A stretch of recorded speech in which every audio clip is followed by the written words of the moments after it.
আমার নিরাপত্তা আমার নাগরিক অধিকার, এটি নিয়ে রাষ্ট্র কখনোই অবহেলা বা অনীহা দেখাতে পারে না।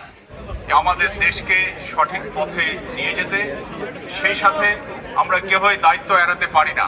যে যে জায়গায় আছি, ছাত্র, শিক্ষক, প্রশাসন এবং যারা সরকারের দায়িত্বে আছেন এখন, তাদেরকে এখানে এগিয়ে আসতে হবে, অত্যন্ত সততার সাথে দায়িত্বশীলতার সাথে এগিয়ে আসতে হবে। এবং আমাদের এই মুহূর্তে খুন, ধর্ষণ, রাহাজানি, ডাকাতি এবং নানান রকমের যে অসামাজিক কার্যকলাপ বেড়ে গেছে, সেটি অনতিবিলম্বে আমি সরকারের সকল ব্রাঞ্চের কাছে, সকল এজেন্সির কাছে যারা মানুষের নিরাপত্তার কাজে নিয়োজিত, তাদেরকে আহ্বান জানাই অনতিবিলম্বে এ সমস্ত অনাচার বন্ধ হোক। কারণ আমার নিরাপত্তা আমার নাগরিক অধিকার, এটি নিয়ে রাষ্ট্র কখনোই অবহেলা বা অনীহা দেখাতে পারে না।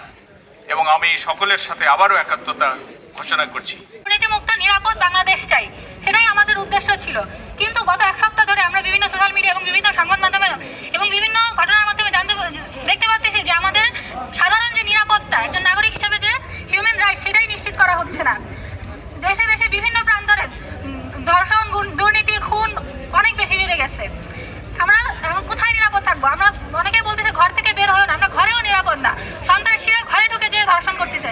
এমনকি ছোট একটা শিশু বাসার বাইরে উঠানে খেলতেছে, তাকে ধরে নিয়ে ধর্ষণ করা হচ্ছে বিভিন্ন ভাবে। এর কারণ কি? প্রথমত কারণ হচ্ছে যে আমাদের বিচার ব্যবস্থা দুর্বল। যারা ধর্ষক তাদেরকে সঠিক বিচারের আওতায় আনা হচ্ছে না। তারা ধর্ষণ করার পর উল্টা যারা ধর্ষিত হচ্ছে তাদেরকে হুমকি ধামকি দিচ্ছে, তাদেরকে বিভিন্নভাবে আরো হ্যারাসমেন্ট করতেছে, কিন্তু উন্মুক্তভাবে ঘুরে বেড়াচ্ছে। এই যে দুর্বল বিচার নীতি, যার কারণে আমাদের এই ধর্ষণগুলো ধীরে ধীরে বেড়ে যাচ্ছে।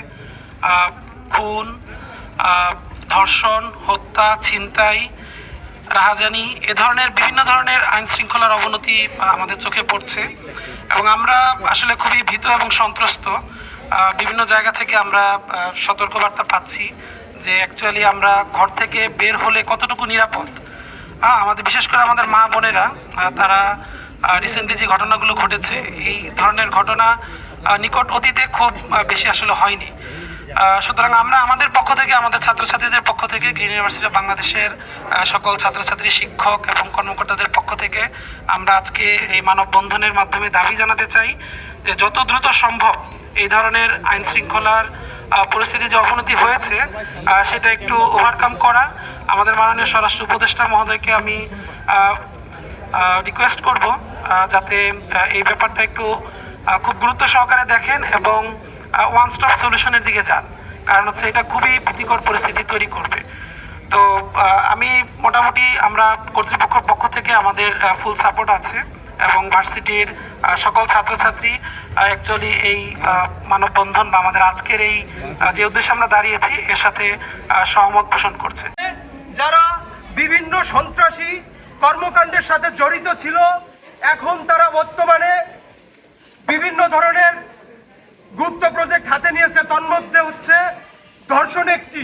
আমরা এর তীব্র প্রতিনিন্দা জানাই এবং এই ধর্ষকদের সর্বোচ্চ শাস্তি, মৃত্যুদণ্ড কামনা করছি। দেশে আমরা মেয়েরা কেন অনিরাপদ, এটা আমাদের রাষ্ট্রের কাছে এবং সরকারের কাছে হচ্ছে আমাদের নিজেদের একটা অধিকার যে আমরা নিরাপদভাবে এই দেশে বাঁচতে চাই। কেন একটা এরকম ধর্ষণের মতো নিন্দাজনক একটা ব্যাপার আমাদের, কেন এটা বর্তমান যুগে আমাদের এটা কেন ফেস করা লাগছে? আমার কথা হচ্ছে এটা। এই জন্য আমরা আজকে সব শিক্ষার্থীরা মিলে এটার বিরুদ্ধে, আমরা ধর্ষণের বিরুদ্ধে আজকে আমরা সবাই একত্রিত হয়েছি। আর আজকে যদি আমরা প্রতিবাদ না করি তাহলে এরকম একটা নিন্দাজনক কাজ এটা হচ্ছে চলতেই থাকবে। তাই আমাদের সকলের পক্ষ থেকে এটা হচ্ছে নিন্দাজনকভাবে আমরা এটাকে দেখানোর জন্য আমরা আজকে এই সমাবেশটা আয়োজন করেছি। আর আমি বলবো যে সরকারকে এবং আমাদের যে উপদেষ্টারা আছে তাদেরকে এখানে দৃষ্টি দেওয়া উচিত। কারণ হচ্ছে আমরা আজকে আমাদের দেশে আমাদের এই যে বিশৃঙ্খলা তৈরি হয়েছে, ধর্ষণ, তারপরে আহাজারি, তারপরে এরকম ছিনতাইয়ের মতো এরকম একটা ঘৃণাজনক একটা কাজ যে আমাদের দেশে